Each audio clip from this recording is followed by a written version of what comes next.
Mr. Ash gave us the producer's nod, says that Viewpoint is online, program of personalities, politicians, and perspectives. We've got personalities and perspectives with us today.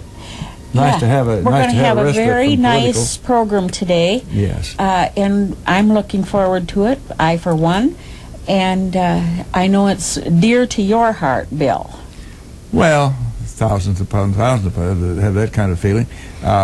We're going to have with us Charles Anderson, and hopefully old Bud Petty will come flying out of the sky somewhere. Maybe he'll have to drop in with his chute or something, but he lost between here and Kenny, Illinois. I hope that, Bud, if you're making just home in on the Beacon, you'll be here all right. Don't worry about it. Charles, we always try to start Viewpoint with a kudo or two. And I think this would be particularly apropos today, as you and Bud and I, along with quite a few others, were out there at St. John's Church recognition for veterans. That's the 10th anniversary of this effort on their part. Those boys and girls in St. John's just do a whale of a job in organizing that and putting it on for us. We have a nice little feed, had a good band. Don Smith's orchestra was on top of things the other night. Nice crowd, a nice evening. And so kudos to St. John's, Tony Reifsteck and the youngsters there. And, of course, Rich Reinwald kind of falls around. Whatever Tony tells me to do, he does. Tony's just a miracle. By golly, she's an asset to this community, believe me. Really. Well, that's been an enjoyable thing. We always look forward to that each year. I noticed, though, Charles, that there's a bunch of old people out there. Isn't that the truth? Oh, yes, very much so. A lot of gray-haired people there. Some of them with canes, and some of them a couple in white wheelchairs. Yeah, but they're there. They're there. And I saw one couple on the dance floor, and they dipped. By golly. Yeah. I could probably dip down, but there I'd be.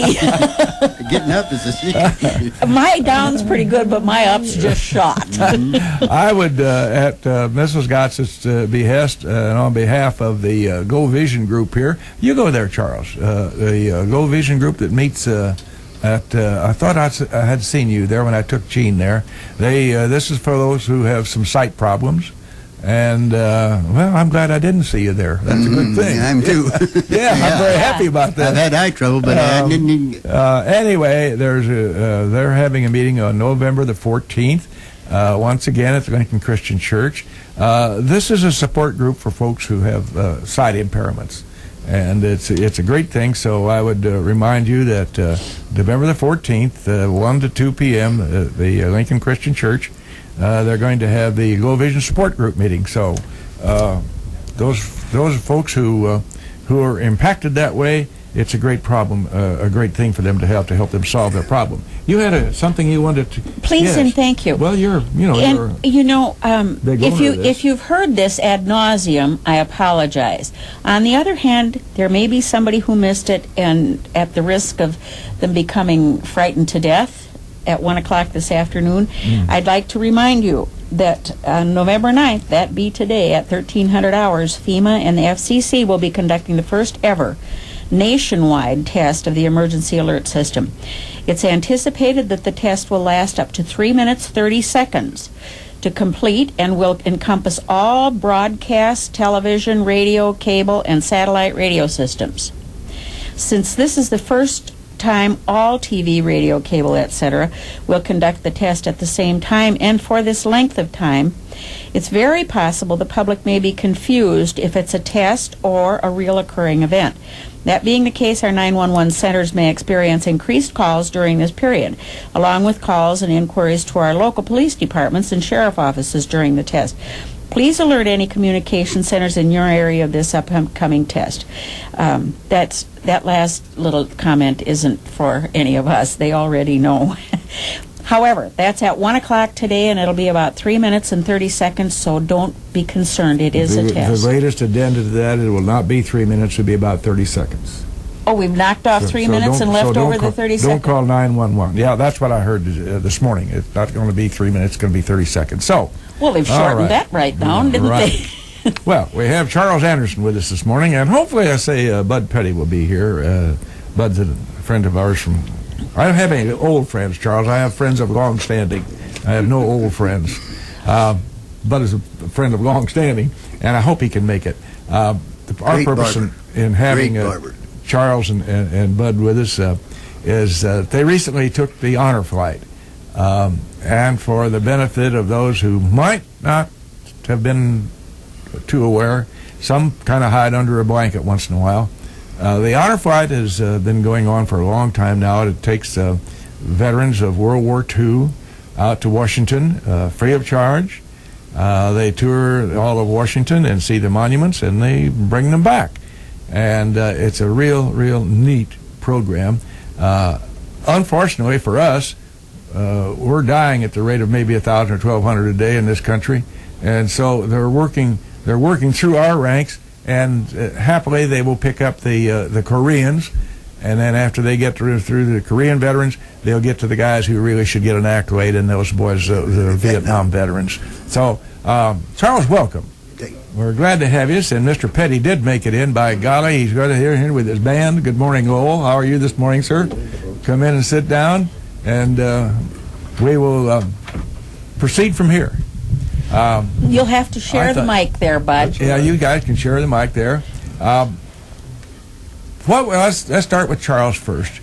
What would be the biggest impression upon you that day? I think the biggest impression I had was something I didn't expect, and that was when we were going in on the tarmac, going into Reagan Airport, the water display, the 2 fire engines on both sides, and they sprayed us with water, and it was to commemorate, and it only happens to 3 different people: the President of the United States, dead soldier in casket, and honor flight. And I was very impressed, very impressed. You know, Charlie, you said earlier, and when you started telling me this story about the water salute, I can see that I certainly would have been right with you in being very emotional about all this. In all honesty, I can cry over a good commercial, but really, she cries when I go out the door with her dog. But this has to be so touching. And we touched a little bit before the program on the people, just the regular people, and how they send you off in the wee hours of the morning, how they greeted you when you came home, how they greeted you in Washington. I can see that it would be very, very emotional. One other thing was the letters from the school children. Oh, touched your heart. Oh, yes. Yeah. Bud, as you enjoyed that day, what was the one outstanding, many things, all day long there's something that pops up to get your full attention, but was there one outstanding event or part of the day that you remember above others? Well, yes, years ago, when my son was about 6 years old, we were out there, and I went to the tomb of the unknown soldier. And, you know, it meant more to me because I learned more than when we went out there, because we stayed and watched the changing of the guard and all. Yeah. And Charlie said something that he was talking about, and they give us a little insight on this. When these people are walking and marching, they're very definite in their step. And when there's veterans there, they skip a heel a little bit. Is that right? And I watched, and I caught that. And something that, you know, you wouldn't hear normally, but the fellow that was in charge of our group, he knew all about it. And of course, in Arlington, he told something that I didn't. I noticed the beauty of it, but there wasn't a leaf around those tombstones. No, that they kept them up every day. And the thing is, the tradition out there, that's the thing that hit me as much as anything. And I just wonder if we aren't losing some now at times. But you're right. It really makes you think what we have and what we had, and I hope we can always maintain it. Well, I think we all should know, if we don't, that that honor guard at Arlington, they're the supreme of the supreme as far as the cream of the crop is concerned. Years. You just don't take some Joe out of ranks and make him. There's a high degree of qualification there, and then not only that, they have to be they go through a rigorous training to do this, and we have to remember that 24/7 in all weather. Not only that, they believe that they're not doing it just for those 2 soldiers that are buried there. They're doing it for you and I. Yeah. And all veterans. It's a remarkable thing to witness, and boy, is it quiet. Mm. You have several hundred people standing around there.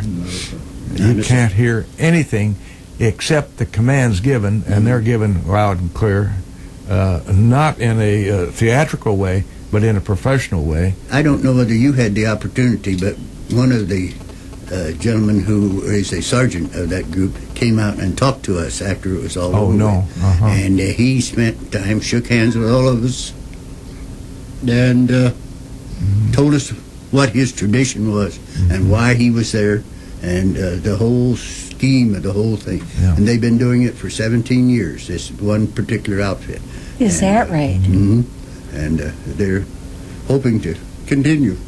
I think it might be worthwhile to point out, and the reason I make this comment is it just reinforces how an individual can make a difference, and that is how the honor flight started over there in Springfield, Ohio. I've said this before in the air, and I don't mind saying it again. You know, it's not ad nausea to me.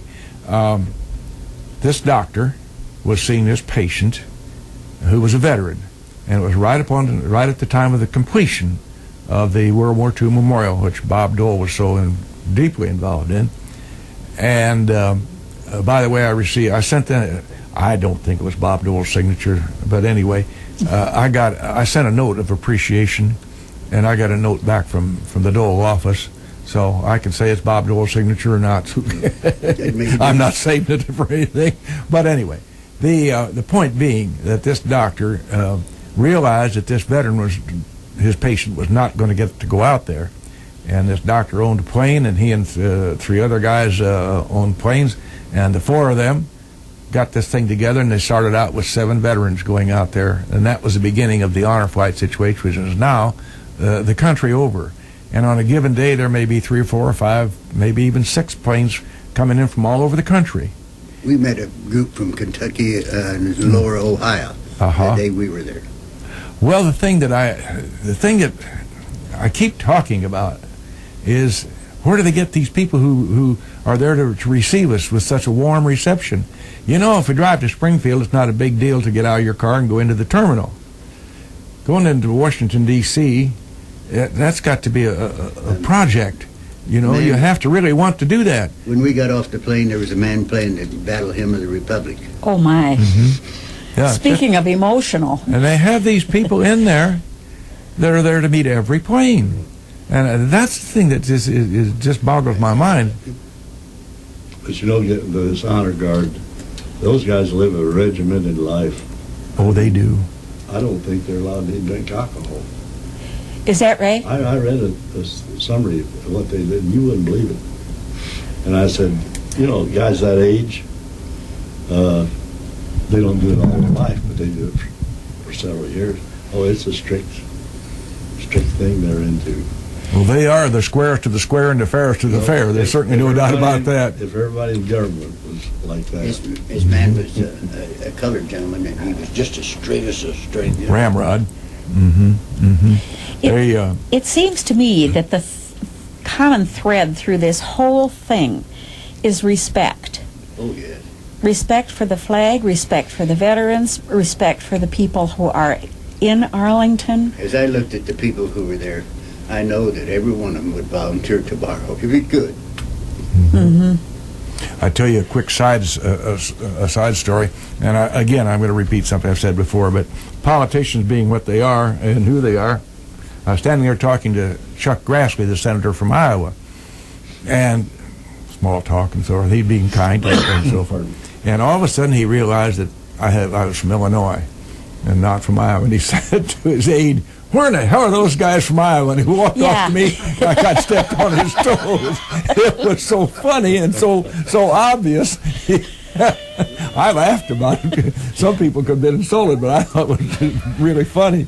He just It's just the off. nature of the beast. You couldn't take it personally. In any event, there are so many things that happen during the course of the. It's a full day, isn't it, gentlemen? I would say to you that I never have been on any flight or any circumstances where the timing was so explicit. Yeah. Bing, bing, bing, just like Yeah. And the buses arrived at the correct time.